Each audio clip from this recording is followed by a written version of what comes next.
Então, o intelectual orgânico, né, é um conceito muito importante para o Gramsci. Quem é o intelectual orgânico? Ora, nós falamos aqui que o conceito de hegemonia é um projeto de sociedade, né, é negociado, né, entre as classes dominantes, os grupos dominantes e os grupos dominados, né, mas é negociado por quê? Quem pensa, né, esse projeto?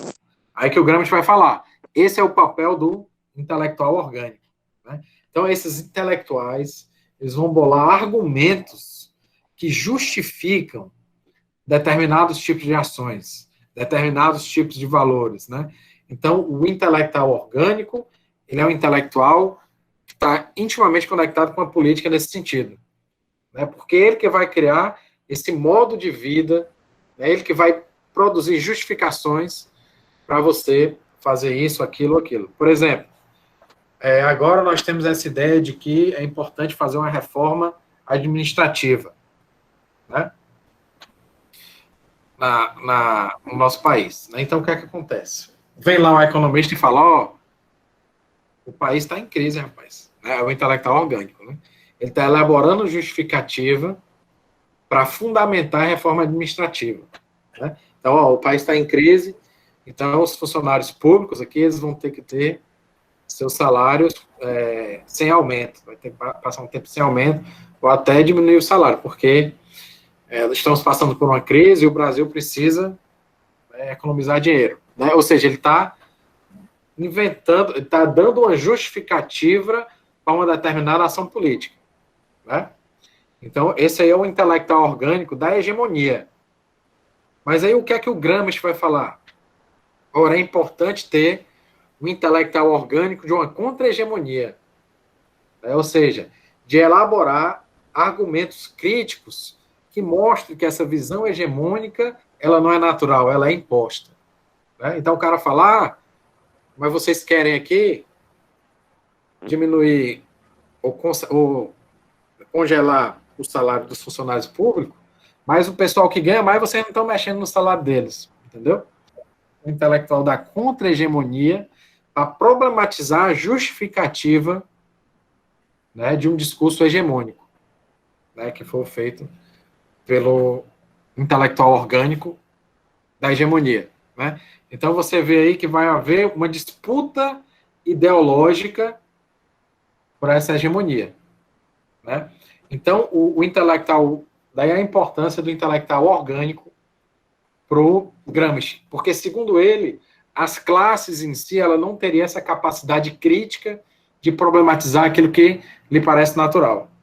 E nesse sentido, então, a importância dos intelectuais orgânicos. Né? É que nem o corno, né? O corno é difícil dele saber que está levando chifre, né? Geralmente é alguém de fora, macho, porque ele está envolvido no negócio, né? Então, para ele, tudo parece natural. Então, tem que vir alguém de fora para dizer, ei, macho, esse negócio aí tá estranho. Né? Então, o intelectual orgânico, ele teria essa função. Né? Ele teria essa função de problematizar, né? E também de construir uma outra visão de mundo que não é a visão de mundo hegemônica, mas seria uma visão do mundo feita com os proletariados. Né? Então, os intelectuais, né? Então Gramsci também pensa os intelectuais como atuantes políticos na sociedade. Né? Extrema importância nesse sentido. E o jornalismo, de forma específica, né? Que ele também escrevia muito para jornal, né? Ele entende o jornalismo, então, como uma espécie de pedagogia para adultos. Porque é no jornal, né, que esses valores, que essas críticas circulam. Por isso a importância que Gramsci dá à tomada dos jornais pelo proletariado.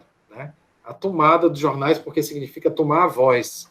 Para que, a partir dessa tomada de voz, consiga circular também o discurso contra-hegemônico. Né? O que é o discurso contra-hegemônico? É o discurso que problematiza a naturalidade da visão de mundo dessa classe dominada, da hegemonia. Né?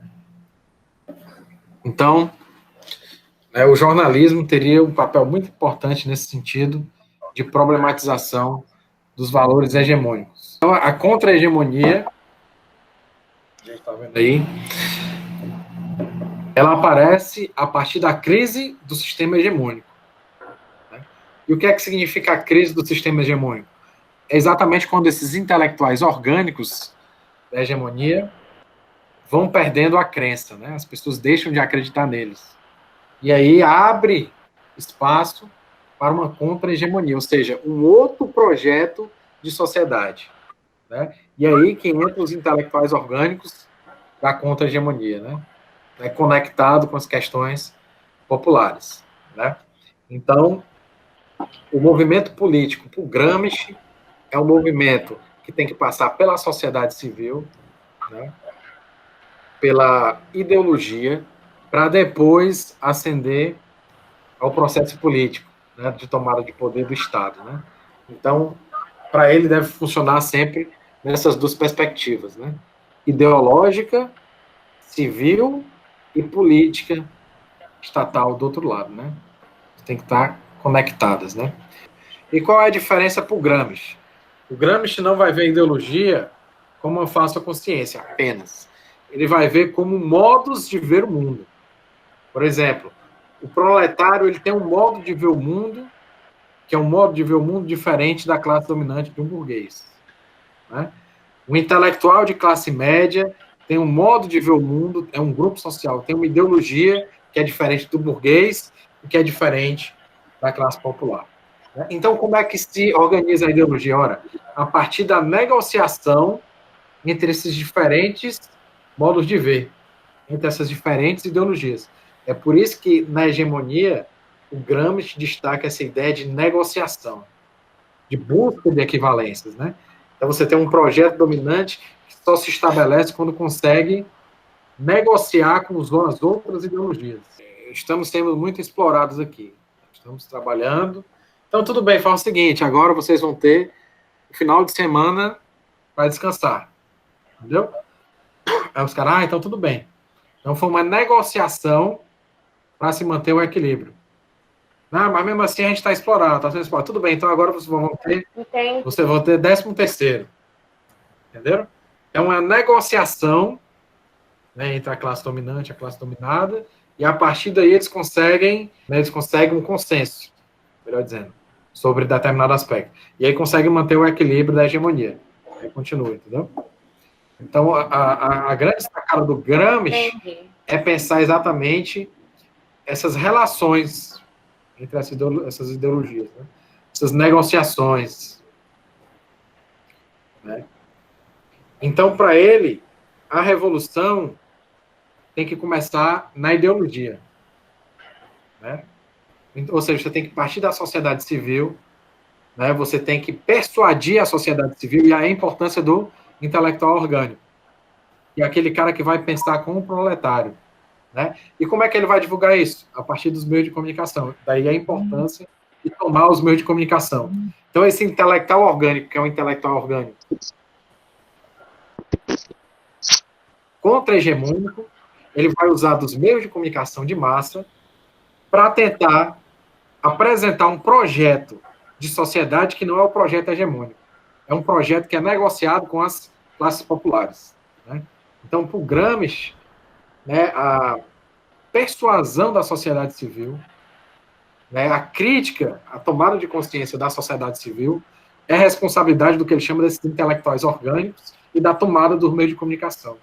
Porque é exatamente a partir dos intelectuais orgânicos tomando esse espaço de discussão nos meios de comunicação é que é possível estabelecer uma contra-hegemonia, uma crise da hegemonia dominante. É que é possível desacreditar, né, esse esquema dominante, esses valores dominantes, esse projeto de vida dominante da sociedade burguesa. Então, diferente das outras revoluções, como a Revolução Russa, né, que privilegiou a intervenção direta política e violenta e coercitiva, o Gramsci propunha que você tinha que partir de uma hegemonia cultural, em princípio. Né?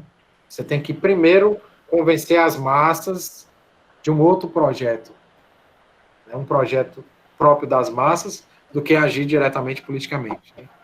Então, a importância dessa ação pedagógica dentro do jornalismo, né? No modo que seriam a partir dos jornais, esses intelectuais orgânicos iriam discutir aí uma nova forma, um novo projeto de sociedade. Então, essa foi uma grande contribuição do Gramsci.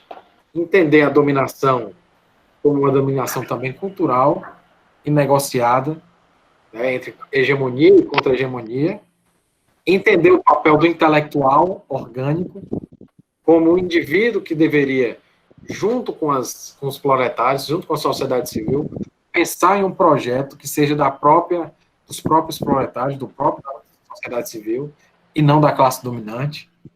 Né? E a partir daí, no momento em que a sociedade civil já estaria conscientemente mais crítica, é que se daria, então, a tomada de controle político. Né? Ou seja, de apresentar uma visão de mundo para depois ter um passo político. Essa é a diferença do Gramsci para os mais radicais.